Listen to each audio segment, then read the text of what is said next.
This is Integration Workbench. This is our interactive engineering console. Connects up to the full-speed functional test embedded product that's running on this, this device under test. Our product is actually in the SD card. We'll boot this platform, and we have an Ethernet loopback cable on the back to show some Ethernet tests. But the nice thing about this TI Blaze platform, it just shows a lot of different interfaces, has a lot of functionality built into it.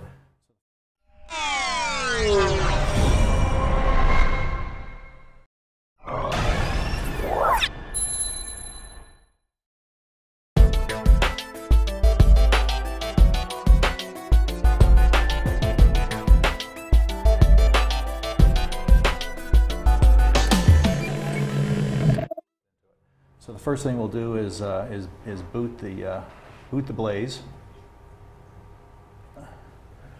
and you see some boot messages coming across our display. This is a two-stage bootloader. So the first thing we'll do out of the first stage is go off and test the SD RAM, the DDR RAM, and if it fails, we'll put out an error message to the display. If it passes, we'll load our full image into the DDR, and then you've got full access to all the hardware in the platform and all of our high-level functional tests.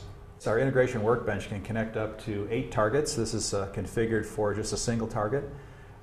We have a DUT log, which logs all the activity between the host and the target, and we also have a command log, which logs just commands from either executed off of the command tree or off of the command line at the bottom. And the command log is very helpful for creating automated scripts and test suites. You can just cut and paste these into a separate text file, and then you've just created an automated suite.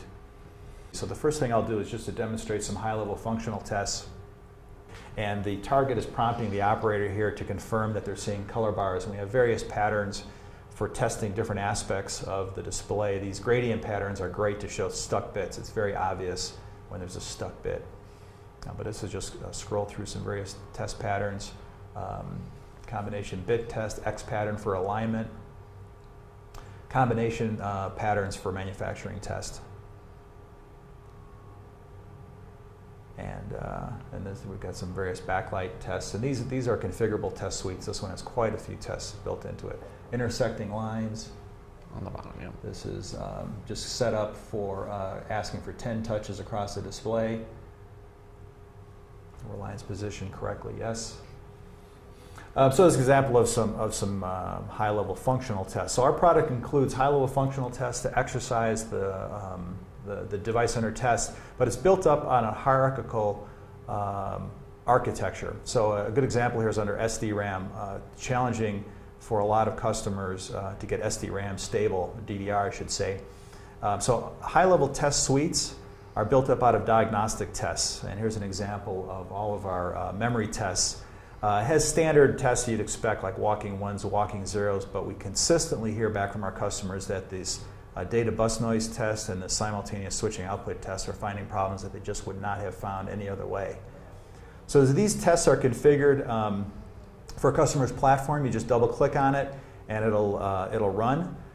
They're diagnostic tests, again, so suites are built up out of diagnostic tests, are built up out of test methods, and these, when you click on them, they'll prompt you for input. So these will start when you start getting into a debug scenario where you want to home in, maybe narrow down the range, adjust the bit pattern.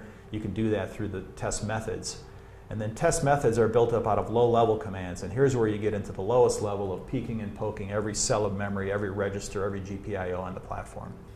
Now this is a diagnostic tool. So in addition to testing, we also want to expose as much as we can to the end user about how our product is running on their platform and how we set up their platform to run. So we have commands that we've collected up here, but they're also throughout the product where you can easily see, here's the MMU map for the product. Here's the SD-RAM register set. So this is great when you can just dump the SD-RAM controller setup and email this off to the firmware development team to help them get their controller configured. We run a simple test, and it tells us that it passed. And that's fine if it passes, but when it fails, you'd like to get a little bit more information. So what we can do is we're constantly recording everything into a trace buffer, but for the demo, I'll change these the display to echo that trace buffer right to the display while we're running a test. So let me turn up the trace level to 3, and I'll just up arrow to the last command that I ran, and now it gives a little bit more information about the kind of test that we ran, the pattern that we wrote, and then we confirmed that that pattern was correct. If I turn this up to level 6 and rerun the command, now it gives you every read, write, and verify of that bit pattern. If there's an error, it'll flag the error code with expected and actual data. So very quickly you can see stuck cells, stuck columns, stuck rows.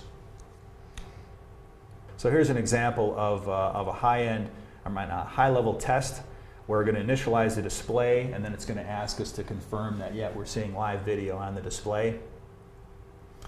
And again, it passed. That's fine. Now, if I turn up the level to say level 3 and rerun that suite,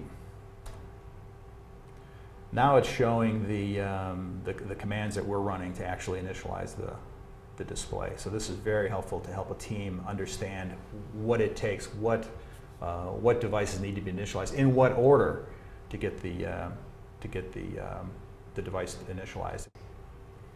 So this is an example script, just to give you an idea. The nice thing about this particular script is that it kind of shows in a nice compact fashion various high-level command kind of functionality that you get in our interpreter.